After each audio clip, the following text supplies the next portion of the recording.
Now let me give you a little simple formula for goal setting. Okay? We take 2.5 hours on the weekend for the whole 10-year plan. We don't have time for that tonight. But let me get you started with a little simple formula Mr. Schoaf gave me. And maybe this will be helpful. First of all, I've divided goals into 2 parts. First is long range. Long range goals. That's your dreams. Your dreams for the next 3, 5, 10, 20, 30, 40 years. Actually, the rest of your life. Your dreams. You've got to keep dreaming. Ronald Reagan, president, said to the joint session of Congress a few weeks ago, "The Republic is a dream." And if we don't keep dreaming, we will lose the Republic.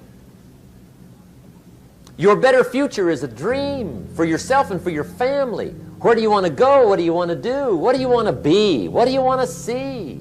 You've got to dream dreams. There's a Bible phrase that says, without dreams and visions, people perish.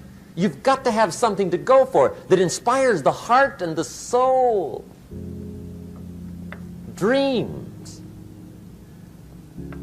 From the children of Sanchez, it says, take the crumbs from starving soldiers, they won't die. Take the bread from hungry children, they won't cry. But without dreams, we all will die. You've got to dream. Don't lose your dreams for yourself, for your future, for your family. The dreams of love and enterprise and travel and doing things, becoming something unique on your journey here. Don't lose your dreams. Do some dreaming.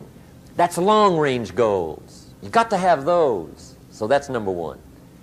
Here's the second part of goals, short range.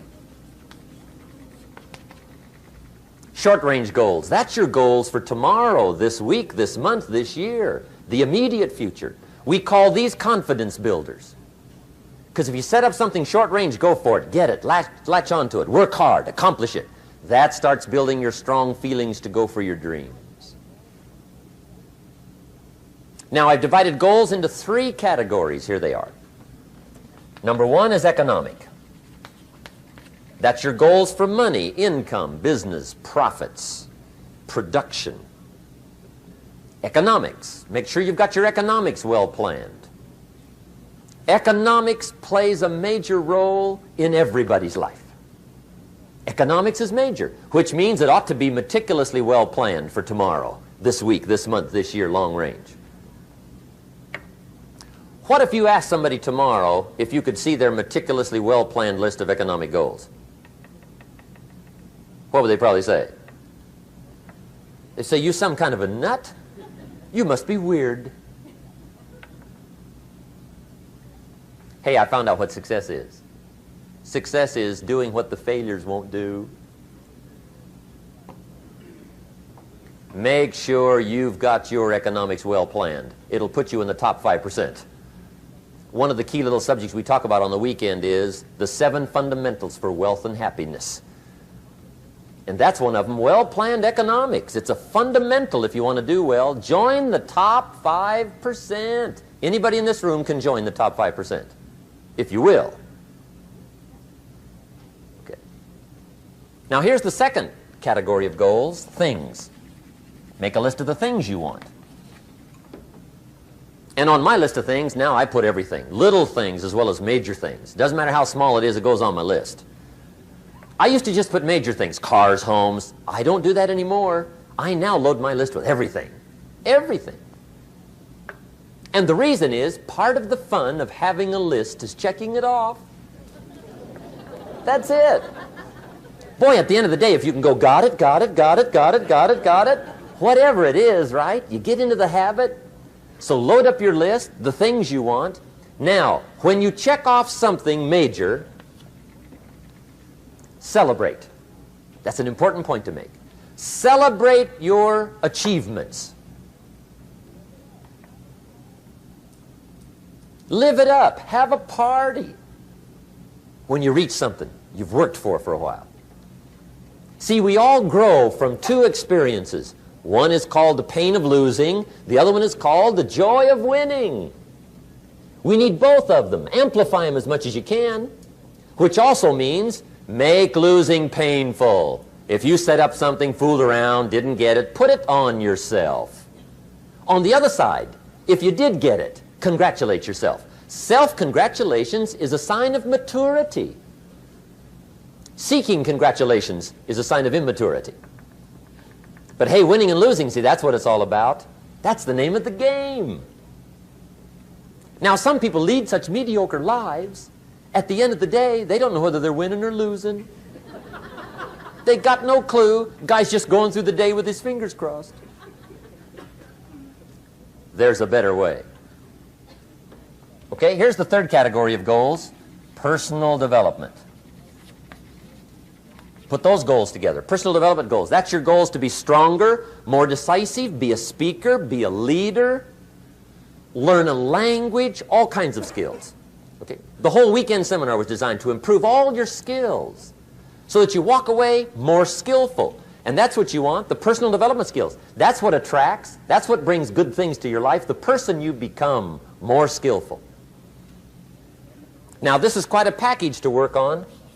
Economics, things, personal development. For tomorrow, this week, this month, this year, long range. Okay? That'll get you started. Now, here's the simple formula for setting goals. It goes like this. A, work on your goals. That's step one. Work on them. And I put the word work there deliberately. Setting goals is plain hard work. I don't want to kid you. We haven't come here tonight to kid each other. It's work. I know it's work. That's why a lot of people just let it slide. It's work. Many people work hard on their job, but they don't work hard on their future. They just let that slide. And the work involved is making plans. I know most people don't. I understand that. But don't let that be you. Guy says, well, yeah, you work where I work, but the time you struggle home, it's late. You've got to eat a bite of supper, watch a little TV, get to bed. You can't sit up half the night. Plan, plan, plan. And the guy's behind. Good worker, hard worker, sincere. But you've got to be better than sincere, working hard. You've got to be better than a good worker. You've got to be a good planner. Somebody once wisely said, the people who fail to plan are planning to fail. Well said. So work on your goals. Here's step two. Write your goals down. That's so important. I teach my staff around the world, put your goals in your journal. Because one of the major people you want to study is yourself. Say, here's the list of goals I put together 3 weeks ago. Here's the list of goals I put together 2 years ago. Here's some of the changes I made, rearrangement of my priorities. I scratched these off, I put these on, I've gotten these. Study your accomplishments, study what your desires are. Put them on paper, write them down. Here's another reason for writing your goals down. It shows you're serious about doing better. And to do better, you gotta get serious. You don't have to be grim, but you must be serious. Everybody hopes things will get better. Everybody hopes. Poor people hope. That ought to tell you something. It means the future does not get better by hope. It gets better by plan. I used to have the affliction called passive hope. It's an affliction. It's bad. Probably what's even worse than that is happy hope. Now that is really bad. That's bad. Happy hope. The guy's 50 and he's broke and he's still smiling. See, that's not good. So get serious about your goals. Put them on paper. Write them down. There's all kinds. His goals, her goals, their goals. Business goals, financial independence goals, family goals. I mean, there's so many things to work on this that if you don't get busy and work on it, sure enough, the time will pass. And sure enough, 5 years from now, you'll wind up where you don't want to be, wearing what you don't want to wear, driving what you don't want to drive, being what you don't want to be. Now's the time to fix it. Now, here's the third step to your goals. Check the size of your goals and the kinds of goals. How big they are, what kind they are, affects you. And here's one of the important phrases of the evening. Your goals are affecting you, whatever they are.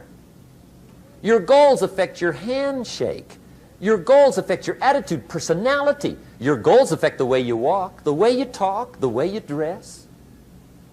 All day long, we're being affected by our goals.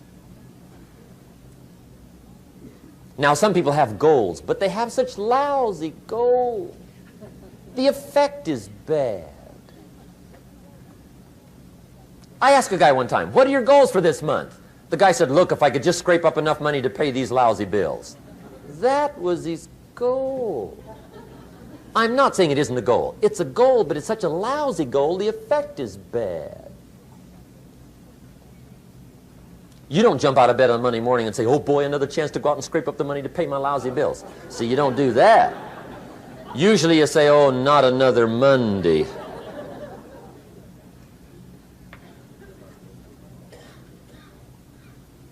And some people have so given up on life, they have joined the thank God it's Friday club. How sad. Surely those are the same people, when life is over for them, will say, thank God it's over.